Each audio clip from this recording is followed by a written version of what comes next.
What's up, guys? Welcome back. Hope you're having a blessed day. So, maybe you can relate to this. Is that our brains can drive us pretty nuts sometimes, right? Like the thoughts that you're having can make you feel like a weirdo. They can make you feel uncomfortable. They can make you feel awkward. And then you start to question yourself, man. You're like, am I just different? Am I just weird? And and I and you can get stuck in the thoughts for a long time, and they can affect you later on in life. You start thinking yourself as an outcast or a creep. And I remember this started when I was young, and I was raised in a very strong Christian household. My mom would wake us up in the morning. We'd read the Bible. I'm the oldest son, so I got the full weight of it. Church every Sunday. Say my prayers. Okay? Couldn't have girls over. Sex off limits. Okay? Anything sexual wasn't allowed in sex ed class. Felt kind of weird.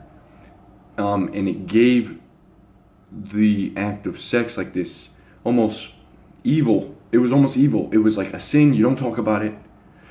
And you don't even think about it.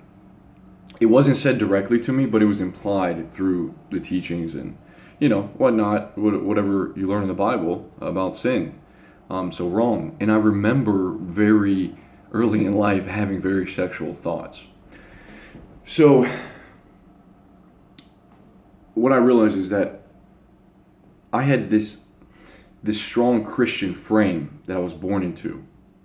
And anything that sort of deviated out of that circle was something that made me feel really bad, and it made me question myself, because I'm like, I'm a Christian man. I'm following Christ. I have to act in a certain way. I have to think a certain way. And if when I started having like weird sexual thoughts, I'm like, there's something wrong with me. Not even sexual, everything, dude. When I had thoughts about maybe violence, anything you can think of, the most fucked up thought you can think of, I've had, all right? And I'm telling you, bro, it's like it'll bug you in your life if you associate with it. I remember one time the babysitter came over. I'm probably 11 at this time, 11 or 12, I think. She's probably about 16. I'm feeling horny, young.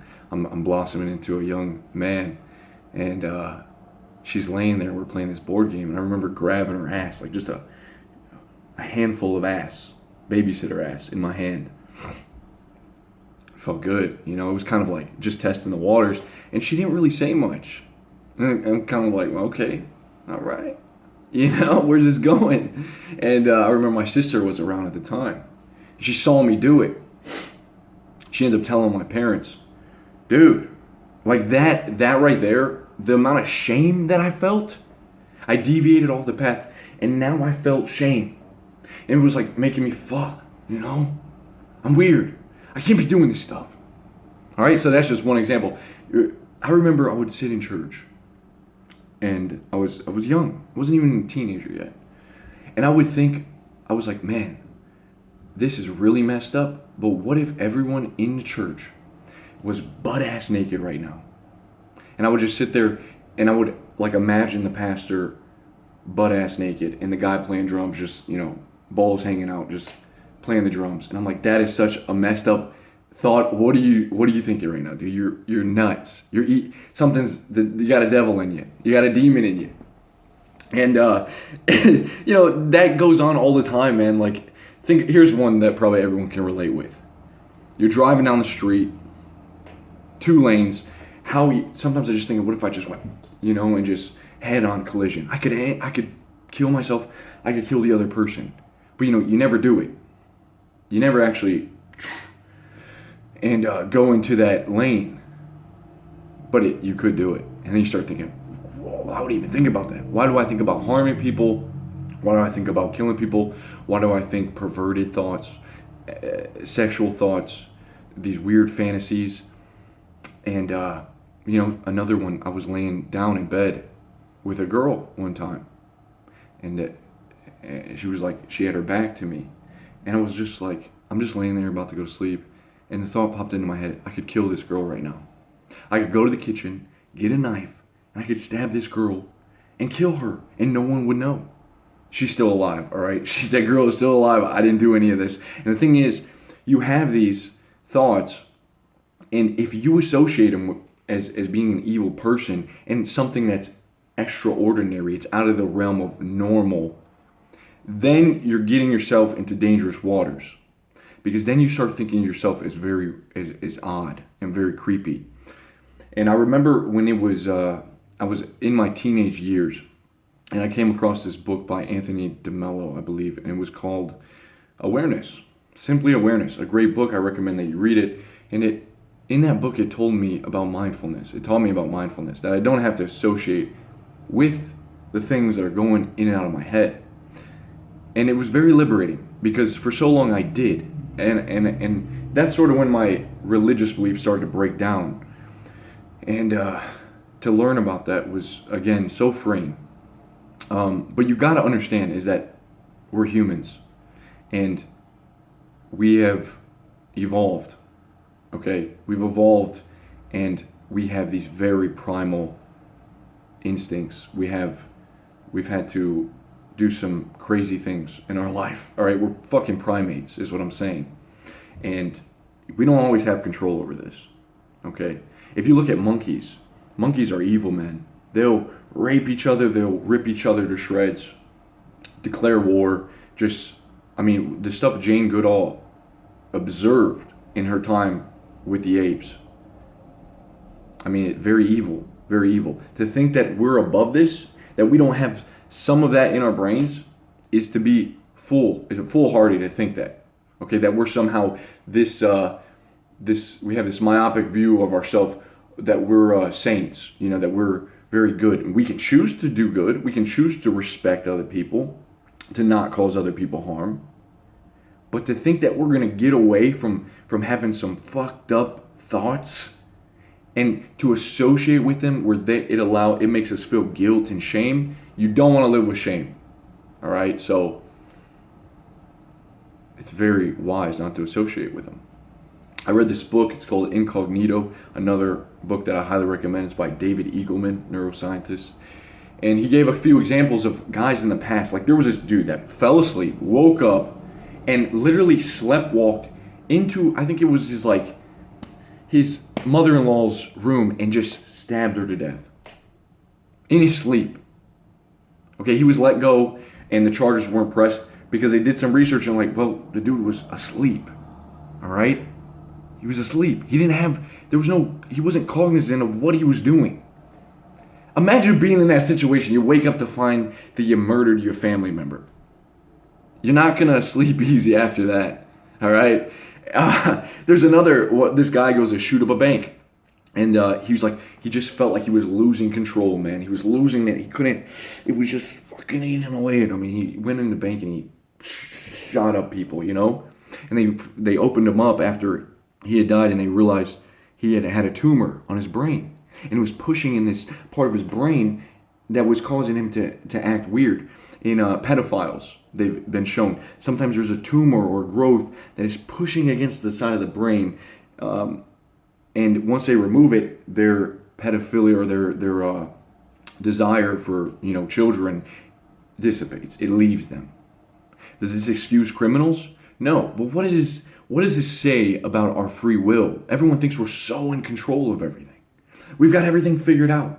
If you act like this, if you act like that, you're fucking weird. If you think like this, you're fucking weird. Thing is, I believe this is part of the shadow, incorporating the shadow. Realizing that you're very capable of evil. I could very well kill somebody. I could rape somebody. I could do very evil things. Okay. Anything that I wanted is possible.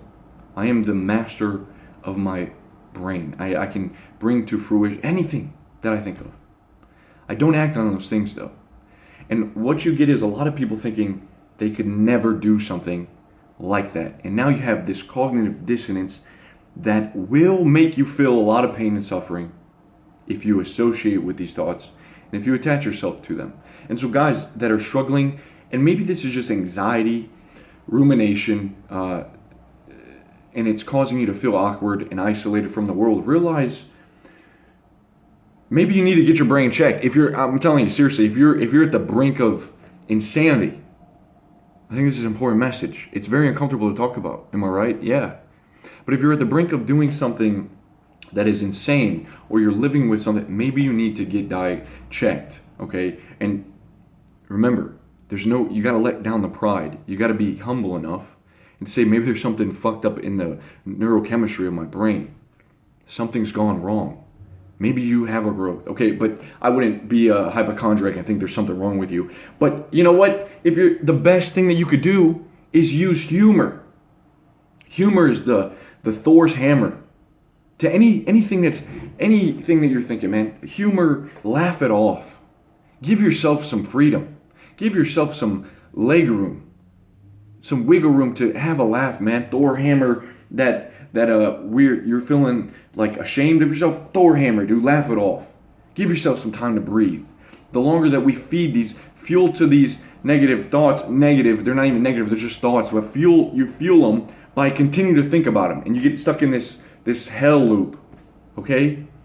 Laugh it off. Have a laugh. Share it with someone, man. Laugh it off. If you can't share it with someone, fucking laugh it off, dude. All right? Or yourself, but you probably need to find better people to share it with. People that you trust and aren't going to judge you. Because if people act like they don't think like this,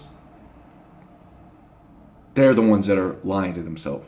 And they're not good friends. They're not people that you need to be around, okay? Sometimes you got to be gentle, introducing to people, stuff like this, because they're just like, oh man, this guy's weird. He's got a demon in him, all right? That's what I don't like about associating too strongly with religion. People literally will think from this video, oh man, he's got Satan in him. That's the demon. That's the devil right there. All right? No, that's just being human. Okay? That's being human. So, guys, have some peace. Be at ease. Know that, you're not a weirdo. Okay? I know it's easy to feel like that sometimes. And stay away from excessive drug use that can make your brain spiral into another dimension and make you uncertain about yourself. Depersonalization can have these effects. Very weird. Another one, when I smoked weed one time, I was high. I thought all my friends were trying to fuck me. In the room, I was like, whoa, I gotta get out of this room. I thought they were trying to have sex with me, dude. It was very weird, and it left me with an uncomfortable feeling. And then later down the road, I could just laugh it off. I'm like, that's just the brain at work, man. It's capable of very extraordinary things. It's also capable of making you feel very uncomfortable. All right, so don't associate it. Breathe in deep, use some awareness, and snuff it out. All right, and carry on. I love you guys. Peace.